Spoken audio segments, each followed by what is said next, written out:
یا اسی طریقے سے 10-15 ہزار کا بکرا کر کے اللہ تبارک و تعالیٰ کے حضور میں پیش کرتا ہے، یعنی گویا کہ وہ اس جانور کے ذریعے سے اللہ کا قرب حاصل کر رہا ہے، اللہ کی نزدیکی حاصل کر رہا ہے، اور قربانی قرب سے بنا ہے، جس کے معنی ہی آتے ہیں کہ ہر وہ چیز جس سے اللہ کی نزدیکی، اللہ کا قرب، اللہ کی خوشنودی حاصل کی جائے۔ تو ہم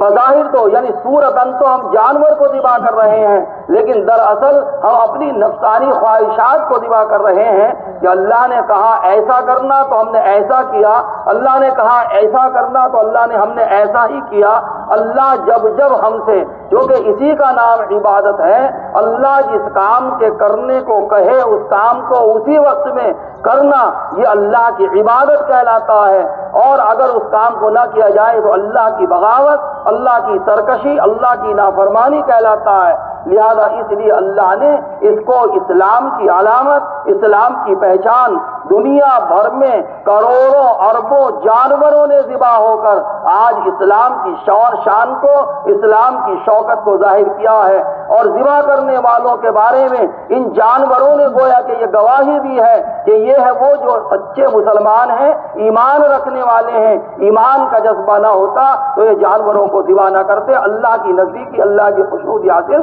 نہ کرتے۔ اس لیے شاعر اسلام میں سے ہے۔ اسی طریقے سے اسلام کے شاعر میں سے ہماری داڑھی ٹوپی، ہماری اسلامی وضاحت،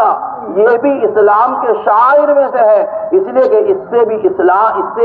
اسلام کی شان اور اسلام کی شوکت ظاہر ہوتی ہے۔ ہمارا قومی اور ملی اتحاد بھی یہ اسلام کے شاعر میں سے ہے، اس لیے کہ اس سے بھی اسلام کی شوکت، اسلام کی شان ظاہر ہوتی ہے، اور ہماری مسجدیں، ہمارے مدرسے، ہماری خانقاہیں، ہماری عیدگاہیں، یہ بھی اسلام کے شاعر ہیں، اس لیے کہ ان سے بھی اسلام کی شان اور شوکت ظاہر ہوتی ہے۔ جب آپ کسی بستی کے اندر جاتے ہیں، کسی گاؤں کے اندر جاتے ہیں، وہاں اگر آپ کو مینار نظر آتے ہیں تو یہ اس بات کی علامت ہے کہ اس گاؤں کے اندر اہل ایمان بھی رہتے ہیں، اہل ایمان بستے ہیں، اور اگر کہیں بچے پڑھتے ہوئے نظر آتے ہیں تو اہل ایمان کے ہونے کی علامت پائی جاتی ہے۔ لہذا یہ مسجدیں بھی اسلام کے شاعر ہیں، مدرسے بھی اسلام کے شاعر ہیں، عیدگاہ بھی اسلام کے شاعر ہیں، خانقاہیں بھی اسلام کی شاعر ہیں۔ ان سے اسلام کی شان ظاہر ہوتی ہے،